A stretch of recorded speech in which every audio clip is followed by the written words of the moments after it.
আসসালামু আলাইকুম প্রিয় শিক্ষার্থী বন্ধুরা, আশা করি সবাই ভালো আছো। মাস্টার ইনস্টিটিউটের পক্ষ থেকে সবাইকে স্বাগত জানাচ্ছি। আজকের ক্লাসে আমরা দেখব কিভাবে পারমাণবিক সংখ্যা, ভর সংখ্যা, ইলেকট্রন সংখ্যা এবং নিউট্রন সংখ্যা বের করতে হয়। বিষয়টা খুবই সহজ। আমি যারা পারো তাদের জন্য একটা রিক্যাপ, আর যারা পারো না তাদের জন্য খুব সহজভাবে উপস্থাপনের চেষ্টা করছি। আশা করি তোমরা বুঝতে পারবে। তো শিক্ষার্থী বন্ধুরা, তোমাদের প্রচলিত খুব কমন একটা এক্সাম্পল দিয়ে আমি শুরু করছি। তোমাদের বইতে যেটা দেয়া আছে, বেশিরভাগ বইতে 8-9 বইতে এটাই দেয়া আছে যে এনে লেখা আছে, ঠিক আছে। এরপর এখানে দেওয়া আছে হচ্ছে 11, এখানে দেওয়া আছে 23, আর মনে করে মাথার উপরে দেওয়া আছে একটা প্লাস। তো শিক্ষার্থী বন্ধুরা, বিষয়টা খুবই সহজ, খুবই সহজ, খুবই সহজ।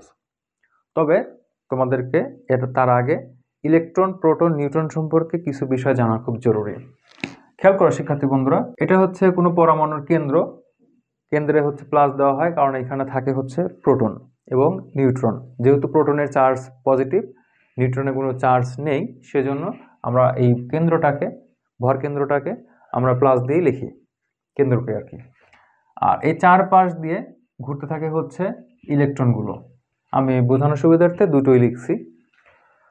আচ্ছা, যেহেতু সোডিয়াম লিখেছি আমি, তাহলে আমি 3টাই লিখি, সমস্যা নেই। তো এই বাইরে চারপাশ দিয়ে কি করে ইলেকট্রনগুলো ঘুরতে থাকে, ঠিক আছে শিক্ষার্থী বন্ধুরা। তো বাইরে চারপাশ দিয়ে যে ইলেকট্রনগুলো ঘুরে, এই ঘোরার হচ্ছে বিশেষ কিছু কায়দা কানুন আছে। আমি অত কায়দা কানুনে যাব না, কারণ আজকে আমাদের টার্গেট হচ্ছে আমরা শুধু এটার হচ্ছে ভর সংখ্যা বের করা দেখব, ঠিক আছে। তো শিক্ষার্থী বন্ধুরা, আমরা হচ্ছে এখানে যেটা আঁকলাম সেটা হচ্ছে সোডিয়ামের একটা পরমাণুর ইলেকট্রন কিভাবে থাকে, মানে পুরো পরমাণুর একটা গঠন আমরা মনে করে আঁকলাম। তো পরমাণুতে সাধারণত যে কয়টা প্রোটন থাকে, প্রোটন মানে কেন্দ্রে যে কয়টা প্রোটন থাকে, বাইরে ঠিক সে কয়টা ইলেকট্রন থাকে। দ্যাট মিনস একটা পরমাণুতে ইন জেনারেল প্রোটন এবং ইলেকট্রনের সংখ্যা সমান থাকে। আর নিউট্রন আছে কেন্দ্রের মধ্যে, এর মধ্যে নিউট্রন থাকে। তাহলে নিউট্রন কতগুলো আছে? তো নিউট্রনের হচ্ছে একটা সিম্পল ক্যালকুলেশন হলো যে ভর সংখ্যা, আমি যদি ভর সংখ্যাকে m দ্বারা প্রকাশ করি, তাহলে ভর সংখ্যা মানে হচ্ছে প্রোটন সংখ্যা প্লাস হচ্ছে নিউট্রন সংখ্যা, অর্থাৎ m equals to p plus n। এখন আমার যদি হচ্ছে p এর মান জানা থাকে, আমার যদি m এর মান জানা থাকে, তাহলে কিন্তু আমি n এর মানটা বের করে নিতে পারি, তাই না? তাহলে n সমান সমান m মাইনাস p, অর্থাৎ আমার যদি ভর সংখ্যা জানা থাকে এবং প্রোটন সংখ্যা জানা থাকে, তাহলে নিউট্রন সংখ্যা হলো ভর সংখ্যা থেকে প্রোটন সংখ্যা বাদ দিলে যা হবে ঠিক তাই। তো শিক্ষার্থী বন্ধুরা, এখন আমি হচ্ছে এখানে চিত্রটাতে ফেরত আসি। আগে এই চিত্রের মানে বুঝতে হবে। তো দেখতেই পাচ্ছ এনে, এটা সংকেত বা প্রতীক যাই বলি না কেন, এটা হচ্ছে প্রতীক। তো এইখানে যেটা আছে এটা হলো প্রোটন সংখ্যা, বা পারমাণবিক ভর, পারমাণবিক সংখ্যা, প্রোটন সংখ্যা একই জিনিস। এইখানে যেটা আছে এটা হচ্ছে ভর সংখ্যা, ঠিক আছে, এটা হলো ভর সংখ্যা, এটা মনে রাখবা, ভর সংখ্যা। আর এইখানে যেটা আছে সেটা হচ্ছে চার্জ, এটা হচ্ছে চার্জ। এখন শিক্ষার্থী বন্ধুরা, তাহলে আমরা যে বিষয়গুলো বের করব, এটা হচ্ছে পারমাণবিক সংখ্যা। আমরা যদি এখানে লিখি যে পারমাণবিক সংখ্যা, তারপর হচ্ছে ভর সংখ্যা, তারপর হলো ইলেকট্রন সংখ্যা, তারপর হচ্ছে নিউট্রন সংখ্যা। তো নিউট্রন সংখ্যা, এখানে আমাদের একটা জিনিস মিস হয়েছে, সেটা হচ্ছে চার্জ সংখ্যা। তো শিক্ষার্থী বন্ধুরা, আমরা হচ্ছে এটা লিখে নিলাম। তাহলে পারমাণবিক সংখ্যা, শিক্ষার্থী বন্ধুরা, এই যে আমাদের দেওয়া আছে পারমাণবিক সংখ্যা, ধরো পি সমান সমান আমাদের কত আছে এখানে 11। এরপর ভর সংখ্যা, আমরা যদি ভর সংখ্যাকে m দ্বারা প্রকাশ করি, তাহলে ভর সংখ্যা কত আমাদের 23। এরপর শিক্ষার্থী বন্ধুরা চার্জ, এই যে খেয়াল করো এখানে চার্জ। তো চার্জ সংখ্যা আমি যদি ভি লিখি ছোট করে, তাহলে চার্জ সংখ্যা এখানে প্লাস দেওয়া আছে। প্লাস মানে হচ্ছে প্লাস ওয়ান, বা 1 প্লাস যাই বলি না কেন একই জিনিস, একই কথা, ঠিক আছে। এখানে প্লাস ওয়ানও দেওয়া হয়, 1 প্লাসও লেখা হয়, তবে আমি হিসাবের সুবিধার্থে এটা হচ্ছে প্লাস ওয়ানই দিয়ে রাখলাম। এরপর শিক্ষার্থী বন্ধুরা ইলেকট্রন সংখ্যাটা হলো ইলেকট্রন সংখ্যাটা হলো প্রোটন সংখ্যা -4, প্রোটন সংখ্যা মাইনাস হচ্ছে 4। এখন শিক্ষার্থী বন্ধুরা এখানে খেয়াল করো, আমার প্রোটন সংখ্যা কত? 11।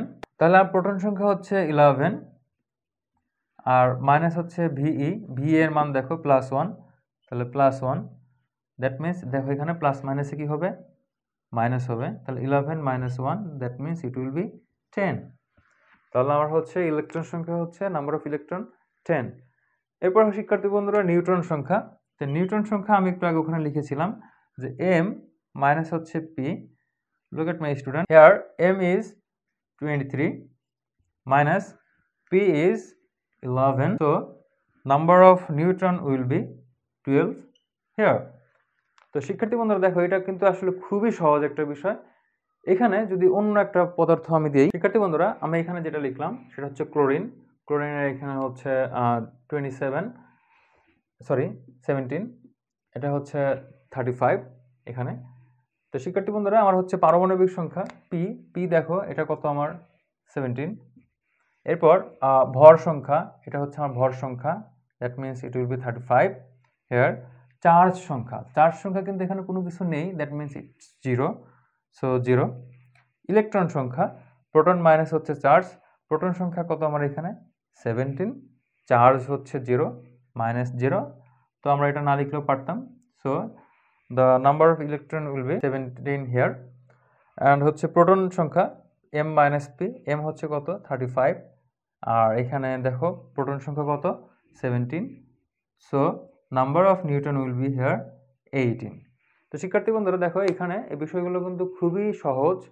তো তোমাদের শুধু মনে রাখতে হবে যে নিচে যেটা আছে এটা হচ্ছে p, উপরেটা হচ্ছে m, এটা হচ্ছে চার্জ।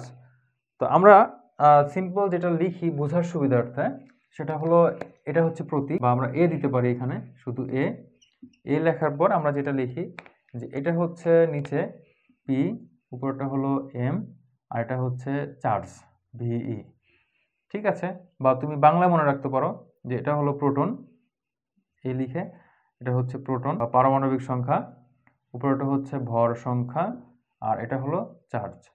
তো এইটা যদি মনে রাখো তাহলে কিন্তু তুমি পারবে। আর সিম্পল এখানে হচ্ছে তোমার দুইটা ফর্মুলা লাগবে। ইলেকট্রনের জন্য প্রোটনের সংখ্যা থেকে চার্জের সংখ্যা বাদ দিতে হবে, আর নিউট্রনের জন্য ভর সংখ্যা থেকে প্রোটনের সংখ্যাটা বাদ দিয়ে দিবে। খুবই সহজ একটা বিষয় এবং আশা করি তোমরা এটা সবাই পারো।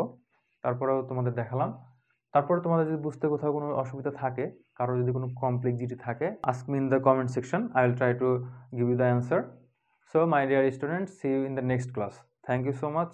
Assalamu alaikum.